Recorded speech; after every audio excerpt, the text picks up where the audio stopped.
Okay, this video we're going to talk through the process of performing a simple mix with stem files that you can download from D2L. This is for our Mixing Stems project in Module 1 of Music 1070. So from the Dropbox assignment on D2L, you will see a link to a zipped folder of stem files. And once you get that into your downloads, you'll see that if you double click on the zip folder, you will open up this folder of files.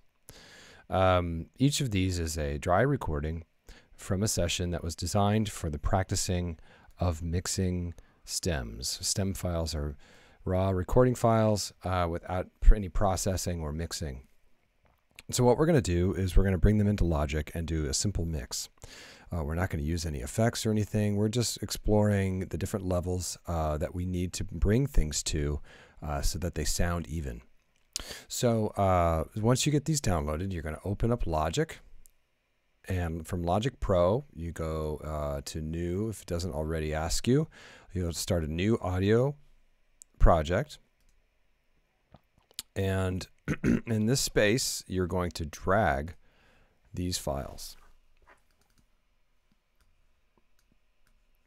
Simply click them all, loop drag them, or loop select them and drag them into your timeline. It helps if you bring it all the way to the front of your session.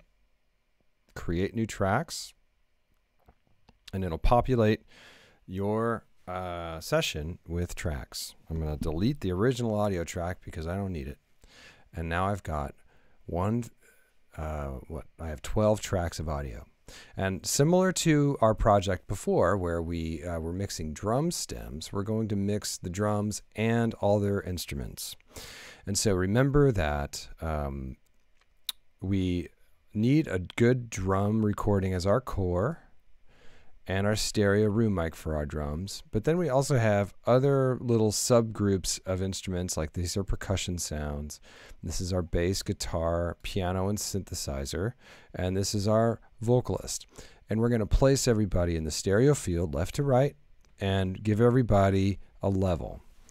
And so we're going to start with our mixer. We're going to open up our mixer by pressing the X key on the keyboard. Or you can say View Mix window, show mixer. Now you don't need all this other stuff up here. What you really just need are the pan knobs and the volume sliders for each of these layers. I am engaging the loop function up here, this stripe up here at the top. If you click on this region up here, it's kind of hard to explain, but this strip up here is going to give the loop function. When you hit spacebar, it's going to play through the loops, play through this as a loop, excuse me. And we're going to start by bringing everything down to nothing. And because we want to mix by addition, we add things to the mix.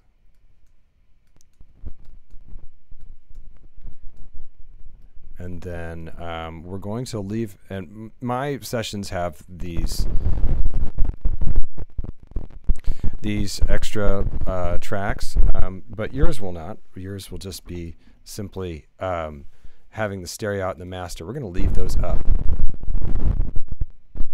Getting some static, I'm not sure why, but we're just going to ignore that for now, I hope.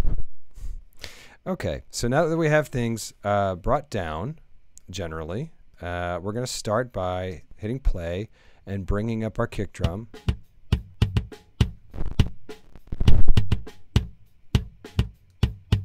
And our snare.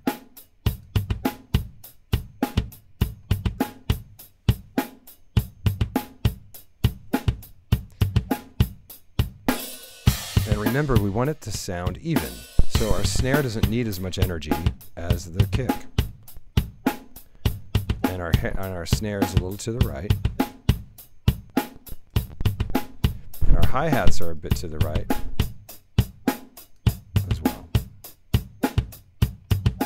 And then we fill in everything with our stereo mix, which is left and right.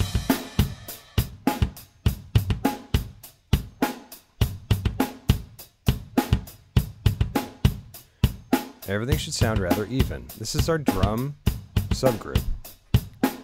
Next, we're going to look at our other percussion elements, and those can just be kind of scattered around the stereo image, however you want. A little bit left, a little bit right, maybe left of center.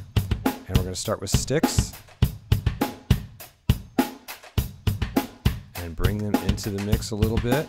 Doesn't have to be a lot. They're there to subdivide your beat.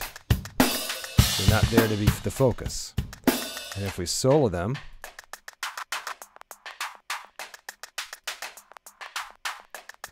you can hear how they sound as a group. You can get that group mix. And then add them to the rest. You can hear how it contributes.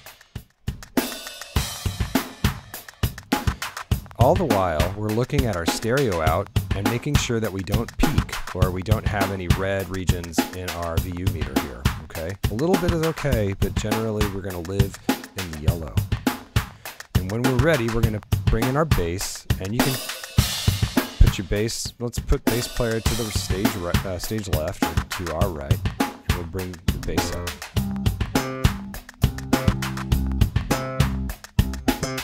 Okay, because bass is generally in those lower parts of the spectrum, we'll give it a little bit of energy, okay? And we're going to isolate the kick and our bass.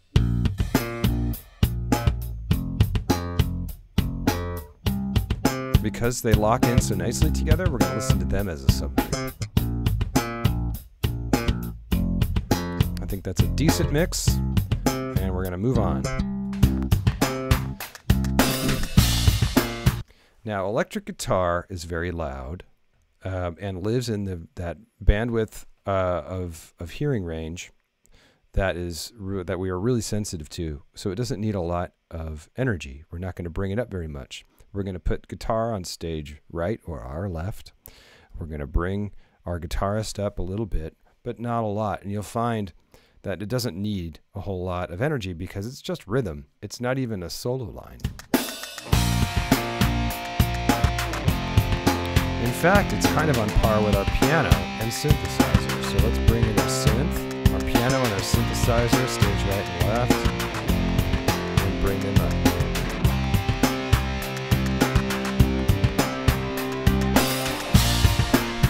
So you can hear this subgroup as being harmonic support. We want to be able to hear all of them individually. Nobody should stick out.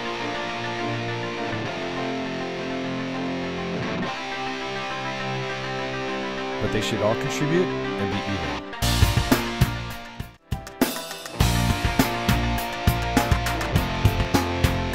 So, just to sum up a little bit before we add vocals, we've got our drum mix. We've got our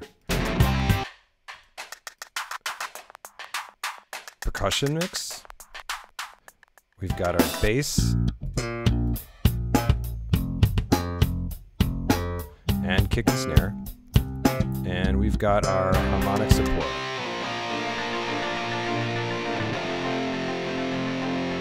And in this assignment, I'm not going to really make subgroups, although I could easily do that in Logic. In this case, we're just going to kind of do a quick demonstration of how we can manage all these layers. Notice that everybody's got a unique pan setting and a unique volume setting because I made decisions about their energy level based on what I hear and what I know about their role in the ensemble. Next, I'm going to bring up my vocalist. Now, this track has not been processed in any way, so there's no effects or any sort of compression or anything fun on it.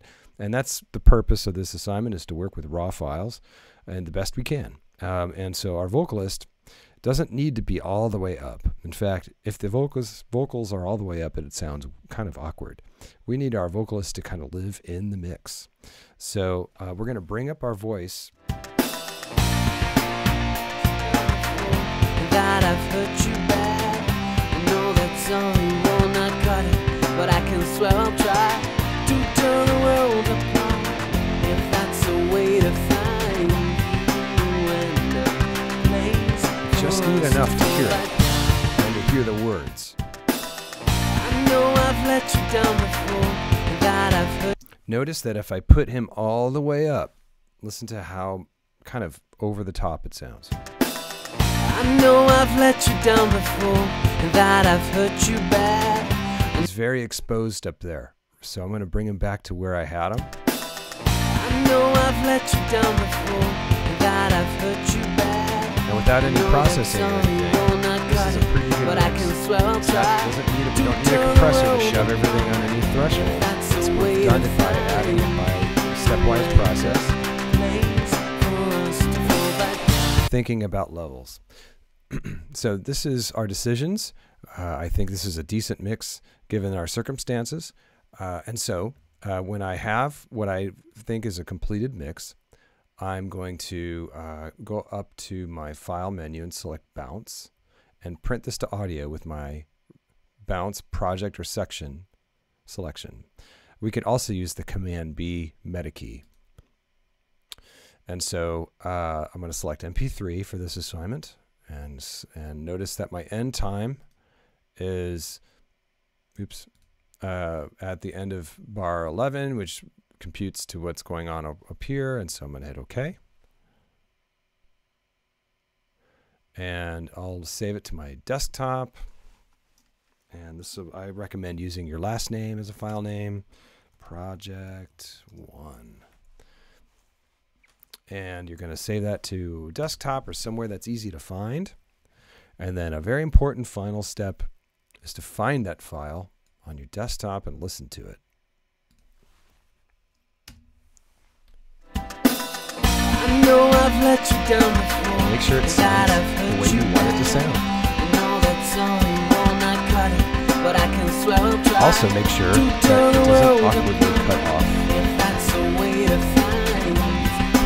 entire song. There's no metronome or any other weird stuff. It should fade out normally because that's what the stems do, right? And so we want to verify that this is a complete mix and it's appropriate for the assignment. It doesn't have anything unintended in the file.